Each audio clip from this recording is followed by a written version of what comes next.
Morning. He's out of town this week. He texted me he's going to be out of town this week. He's visiting family. Okay, we are on Mem Zayin on the base 47b. And we are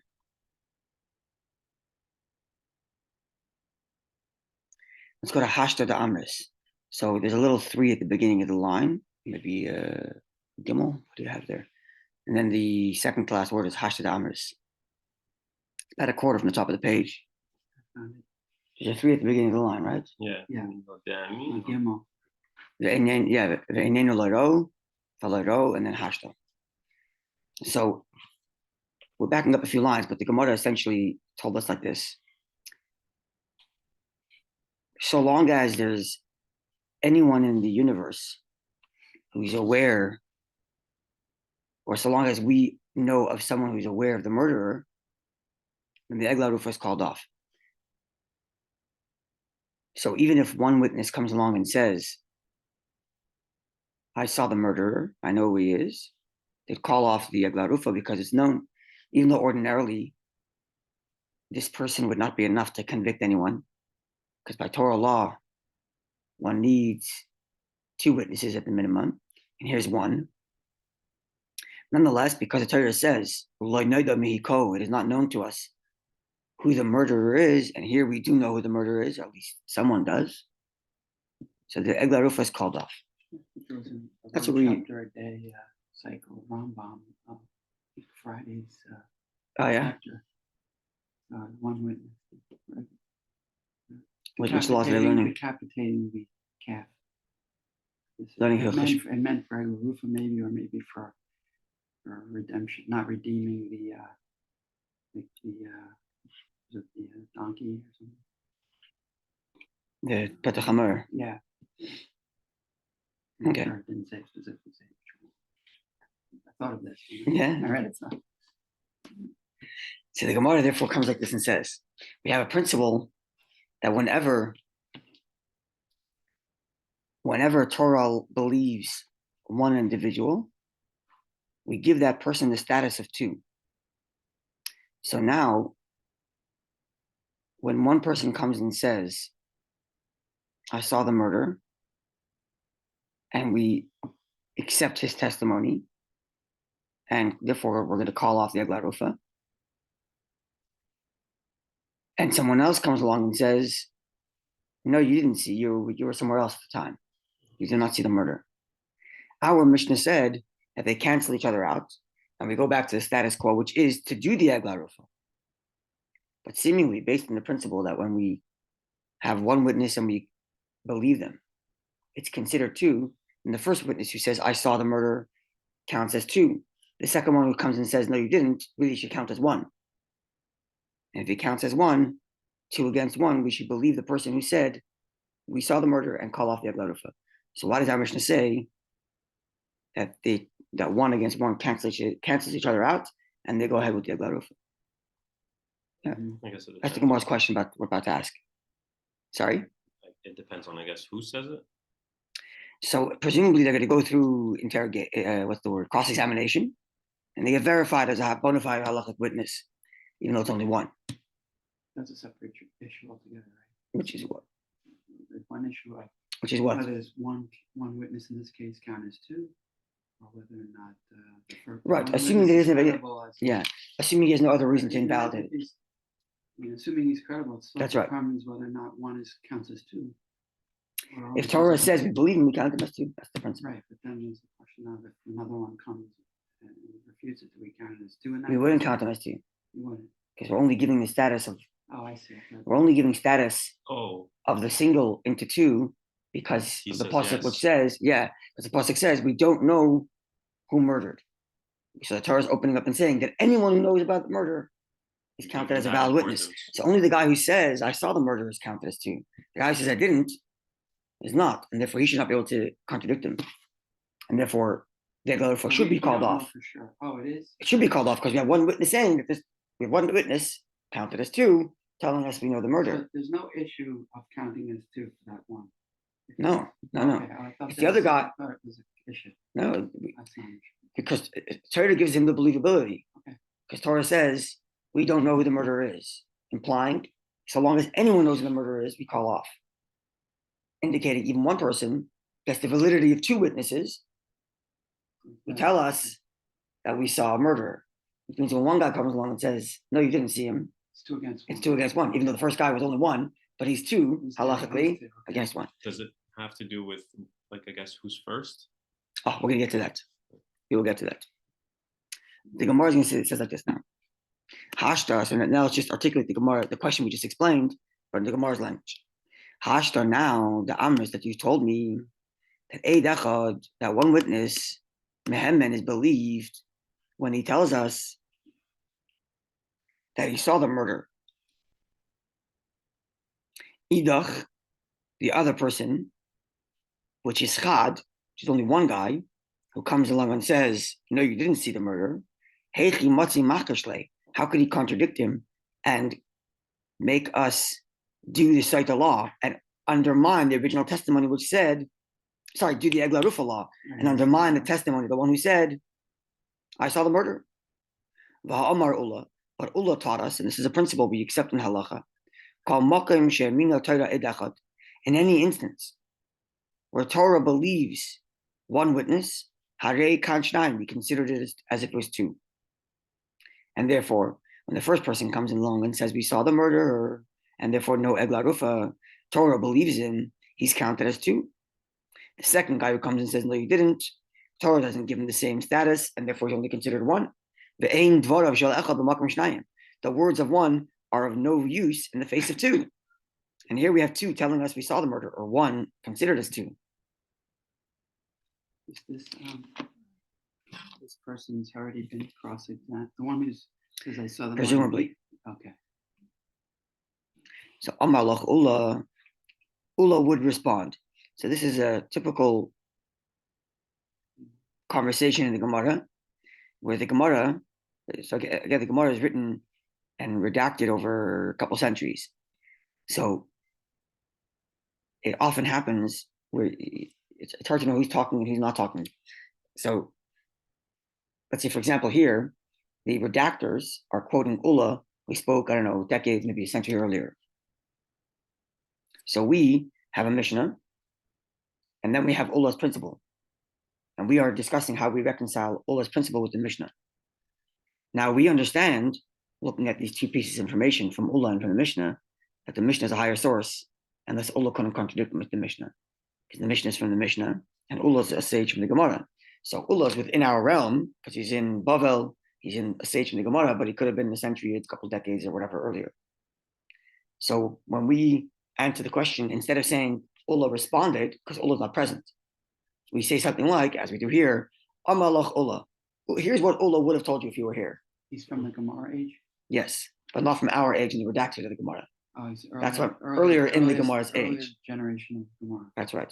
So we, the redactors, are now saying, Amar Loch Ula. Here's what Ula would have responded to you. Would have. Yeah. Otherwise, it would say Amar Ula. Ula says. But it's because it says Amar Loch Ula, Loch meaning you. So Amar Loch Ula. Ula would have told you. Had he been here, this is probably how he would have defended himself.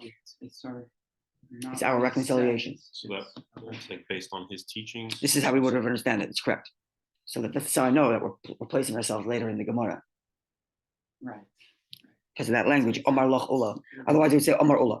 Ula said? It's a cue to know how That's right. much weight you should put towards It's the same amount of weight. It's just a question of the historical. The weight of the Gemara's language comes from the redaction. Because the redaction implies consensus. So it's not more or less weight, but it just gives you a historical framing for how the questions are done. And sometimes it makes a difference to the conversation. Because sometimes someone else in the Gemara will come later and say, well, I have a different way to reconcile Ula. If Ula himself were speaking, no one would come along and say, well, here's a different way to reconcile it. He spoke for himself. But since we're speaking for him, someone else can come along and say, well, here's a different way we could think about Ula. Not someone else as me and you, but someone else in the Gemara's redaction team. Or it could be that somebody finds Ula's direct conversation on the subject. That's right. Or we say, well, I heard from someone else who told me that Ula said, da, da, da, da, da, da. Exactly. Precisely. So the Gemara will give us that cue by putting the word lach, which therefore translates as, instead of Amar Ula, Ula said, then that would be Ula himself speaking. Amar Lach Ula means Ula would have told you. Would have. Right. That's right. It means you Lach, but the way you would fill out the sentence is Amar Lach Ula would have told you. So Amar Lach Ula would have told you that we have to change the variant of the Mishnah. Right? We're speaking way before the printing press, and the Mishnah is available in handwritten manuscripts. And when you have copyists doing handwritten manuscripts, they can miss a word here and there. And sometimes it does. And sometimes you have two different versions of the Mishnah. The nature of manuscripts. So therefore, Amalach Ula will tell you, Tani, in the manuscript that I have, you should learn, they would not do the Eglah Rufa. The version that we have and that we just read says, we do the Eglah Rufa. Why do you do the Eglah Rufa? Because the second witness who came along and said the first witness, you didn't see him, cancels him out. But in Ula's view, guy number 2 cannot cancel guy number 1 because guy number 1 is counted as 2 witnesses. And therefore, he'll tell you that my version of the Mishnah actually says they would not do the Eglah Rufa. And the reason they don't do the Eglah Rufa is because the first guy is counted as 2. And the Gemara backs it up by saying, and indeed, Rabbi Yitzchak said, Tani, we learned in the version that I have, the manuscript that I have, so now we have corroboration. We have Ula who are hypothesizing, is that the right word? We are hypothesizing that Ula would have had a manuscript that said we don't do the Eglah Rufa, and we're corroborating that with another manuscript that we know Yitzchak had. Rabbi Yitzchak did have a manuscript which said Lo Yarfin. So it's not just we're pulling out a manuscript out of our pockets, but we actually have corroborating. But now, when you say Amar Rabbi Yitzchak, so this is now. That's right. Corroborating what we are Rabbi suspecting Ula would have said. Okay. That's right. But he's in now. He's in now. That's right. Rabbi Yitzchak indeed told us, I have such a manuscript. Okay. We're telling you where it says Lo Yarfin. We don't do it. That you don't do it. So this corroborates what we would have said about what Ula could have said. A manuscript of what? The Mishnah. The Mishnah. He must have had an extended version of the Mishnah which says that. Right. This is before printing. There's no Right. So talking about copyists. This may have been the accurate. Well, we don't know. Right. Right. May have been. Yeah. Well, actually, it's possible that Yitzchak is not now, but we know this. He said the statement because the next person is definitely not now. The next person is Rabbi, and Rabbi is before Ula. Mm-hmm. But it's not Rabbi Amar Rabbi, but Rabbi Amar, which means we have on good account that Rabbi would have said something. He did say this, which is Rabbi Amar. Rabbi says, Tani, we learned in the version that I have, Haya Orphan, they would do the Eglah Rufa. So we have 2 versions of the Mishnah. One version which says that when you have one witness against another witness, don't do the Eglah Rufa because they cancel each other out. No, sorry, don't do the Eglah Rufa because guy number 1 who said there is a murder is worth more than guy number 2, and therefore don't do the Eglah Rufa. It's one version. That would be the version of Ula and Yitzchak. Whereas Rabbi has a different version, which says, no, we do need to do the Eglah Rufa, which implies the 2 cancel each other out. Mm-hmm. And therefore we have to ask on Rabbi, how would he reconcile with the law of Ula that once Torah accepts one witness, he's counted as 2? How do we reconcile that? That's the Gemara's question at the moment. In this circumstance. One of the few exceptions. Correct. So Rabbi, and according to Rabbi, which is the version of our Mishnah, which says that you do go through with the Eglah Rufa because guy number 2 canceled guy number 1. Kasha Ula, we run into the problem of Ula, where Ula taught this law, this principle, that whenever Torah believes one witness, we count them as 2. So when guy number 1 comes and says, I saw the murder, we should count them as 2. And guy number 2 who comes along and says, no, you didn't, should not be powerful enough to cancel it. Where do they derive that source? This principle? The source of this 2 counts. 1 counts as 2. Where does Ula? Does it say from where he? Not here, but it's discussed in a number of places throughout the Gemara. There's a little dollar there on the side to Mr. Sashatz, and you can look in Yevamis, Ksubis. There's a few different places in the Gemara where it discusses it. She says the Gemara like Kasha, we have no question. Here's how we can reconcile it, and this way we can reconcile both versions of the Mishnah. Kan bavas achas. Here in this instance, in the version that we have, which says that they do go through with the Eglah Rufa because they cancel each other out. Mm-hmm. It's when they both arrive simultaneously.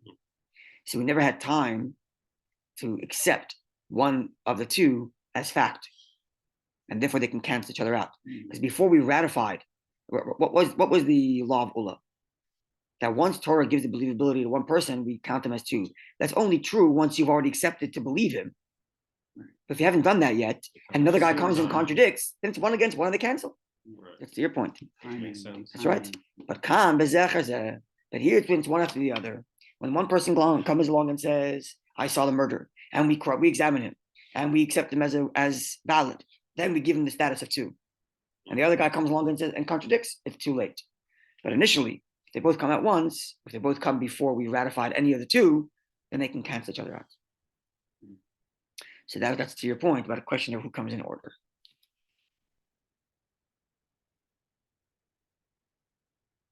Okay. So now the Gemara does like this. What the Gemara is going to do is the Gemara is going to break up our Mishnah. This is also not uncommon. But the Gemara will, like, if a Mishnah, it's not uncommon, if a Mishnah describes two extreme cases, but leaves out the case in the middle,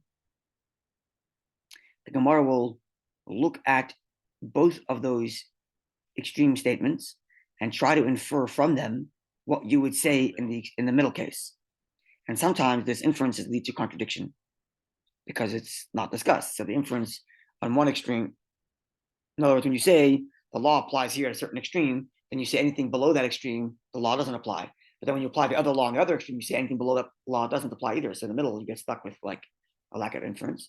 It's not uncommon. The Gemara can do that at the moment. The Mishnah is like the set of laws that we have. So the Mishnah is the first written text of the set of laws from the Torah Sheba'al Peh. Okay, and then the Gemara. And the Gemara is the analysis of that. Is an analysis. Yeah, Okay. and then all halachic rulings ever since then are built on that analysis of the Mishnah. Okay, so Tanan, we learned our Mishnah says at the beginning. This is the first clause in our Mishnah, the first extreme case. Eid echad omer reisi. One witness says, "I saw the murderer." Reisi esahidik, I saw the murderer. Mishnayim, and two omim say to him, "Loida isa, you did not see the murderer." So in this case, it's quite clear. This is the extreme case where you have two saying you did not see, one person saying you did see.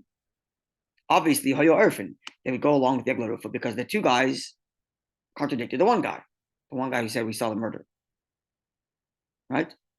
Now, it would be two against one. This is if they all come at the same Well, time. If they don't, it would be two against two because one counts as two. That's right. It's But still it's still canceled. Either way, the second set of witnesses. Oh, they cancel each other out. That's Two right. versus two. Certainly, the second two cancel the first guy. The first guy says, "I saw the murder." Yeah. So that's the case. But it's still two versus two, right? So It wouldn't make a difference. I mean, it doesn't make It wouldn't make a difference. Yeah. Let's just say it is two versus two. Yeah. So because this is the extreme case where you have two against one, and the two they cancel each other out. The first guy's witness is discarded, either because it's canceled or because it's overridden. Either way, it's discarded, right? And therefore we go along with the eglarufa.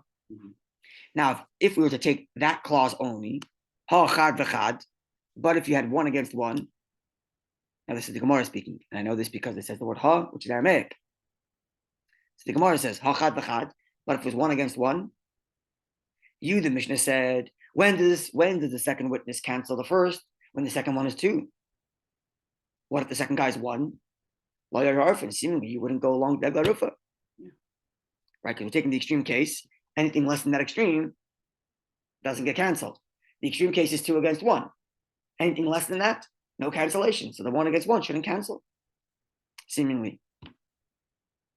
And if that were the truth, then to Yufta, the Rabbi, this would be a contradiction to Rabbi's law, which says that they don't cancel each other out. Earlier we said one versus one cancels each other. We had two different extant versions of the Mishnah. Okay. Right? Yeah. Rabbi said one versus one does cancel each other out, and therefore they do get the Eglarufa. But our Mishnah says only when the second set of witnesses is two, then they cancel the first, implying if the second set is one, it doesn't cancel the first. And that would be a contradiction to Rabbi. To which the Gemara responds, if we're going to follow your logic, Ema Seifa, let's go to the end, the second clause, the other extreme case. Shnayim oimrim ra'inu. This is the second. This is the last clause in the Mishnah. Shnayim oimrim ra'inu. Two witnesses come along and say, we saw the murder. Then one witness comes along and says, Omer, lo re'isem, we didn't see it. The second guy obviously does not cancel the first guy, and lo orphan, they would not do the eglar because two guys said we know the murderer, implying hachad v'chad. But if this is only true if the first set is two and the second set is one. But what if it's one against one? Orphan, they would do the eglar because guy number two doesn't cancel guy number one, because only when we're taking the extreme case again. When two come and say we saw the murderer, one guy says no, you didn't. The two is more powerful than the one. What if it's one against one and they're not more powerful? Seemingly. So that's also not it's not congruent with the previous statement either. Because it's not equating the one as being two. It's correct. So you're going back to the other argument that one is not two, one is only one. That's what the Gemara is saying. So the Gemara is saying you're going to go back. That's right. Exactly. So you're trying to pull from our Mishnah. That's right. You're trying to pull from the Mishnah that you have one extreme case and anything below that goes the law goes the other way. Well, then look at the other end of the Mishnah where it says any. So you're stuck. You're stuck. That's right. And therefore we cannot use this Mishnah as a what's the word? As a fact of how to conclude the law in this case. And therefore, what do we say? Ella, rather, if we must say, Masnisan Kula, our Mishnah completely is Bipsula Yevus.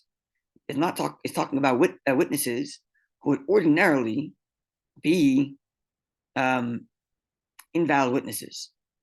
Say a woman. I don't know if it means that kind of. Oh. I don't know if it means that. I'm looking for the Rashi here. Sorry? Minors. No, I think women or maybe blind. No, blind couldn't see the murderer. Deaf mute maybe, where it indicates that he saw. I think it means or maybe communion siblings. Let's say disqualified witnesses. Whatever. Yeah. Whatever, that's the point. Now, Rabbi Nechemia. And we're using this principle. It's not invalid because they're not believed, but invalid because they're invalid by Torah law, because it's a woman, let's say, or because they're relatives, or something like that, because they're slaves. Not because we don't believe them, but because Torah says they're not considered witnesses.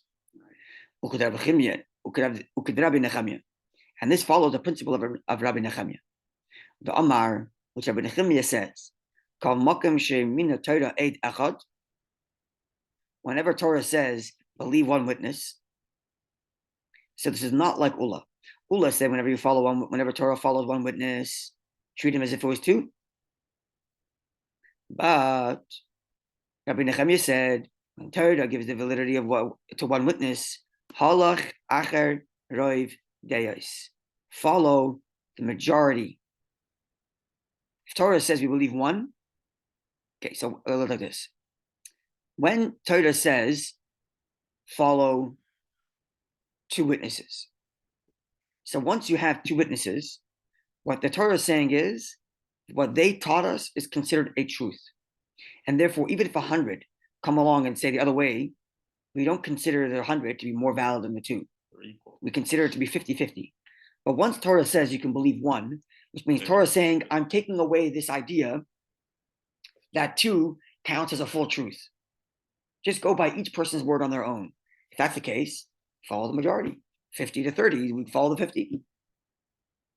As opposed to usually we would count that as even. Because once you go above two, ordinarily, two is considered believed, done.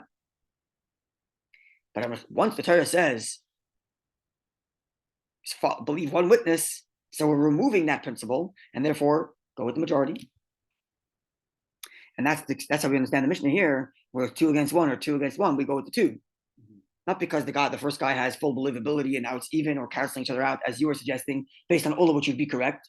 But the Mishnah is now taking a different direction based on Nechemia's principle that we're following the majority. Right? Now, va'asu shtei nashim bi'ish echad, and therefore we would treat 2 women speaking against 1 male, kishnei anashim bi'ish echad, like 2 people against 1.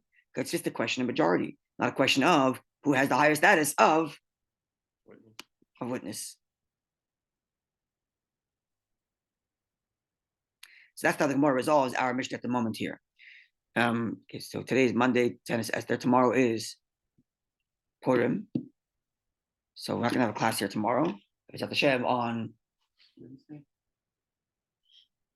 Wednesday. We should have a class here, Shushan Purim, and we're going to have an alternative explanation to the Mishnah, a different way of thinking about the Mishnah, a third way to imagine what happens when you have one witness. So far, when we have when Torah, one witness comes, we treat him as two. That's Ola's perspective. And when Nehemiah's perspective is treat each one individually and go by majority.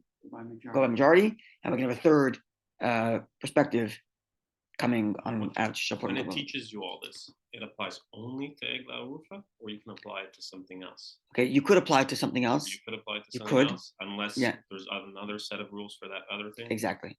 So the smart way to learn is to just understand what you're learning in front of you. When you get to a level where you have all that knowledge at your fingertips, then you can start doing that kind of stuff. And there are books that do it for you. Okay. So there are commentators that do it for you. They'll cross-examine and compare and whatnot. I met two people who were at that level. Three. You met? Like three people, three of the Rosh Hashivas that were at that level. And you can just, I guess, give a law based on what they know. From 1,000 other places. And teaching Gemara. And only one of the three would actually do it. The other two would actually tell us, stop wasting your time doing that. Stay here. What does it say here? Anyway, Yisrael Friedman, my Rosh Hashiva, I still learned the way he taught us how to learn. He was a man who had all of Gemara at his fingertips. And he would teach us, no, stop quoting me. What does it say here? Do you understand what it says here? Before you start comparing and analyzing, do you know what it says here? And we force us to look at the words and break it down and make sure you understand what it says here. Okay, have a wonderful day and a Feilach Purim, easy fast. Happy Purim, meaningful Purim. I'm sure we'll share L'chaim somewhere at some point.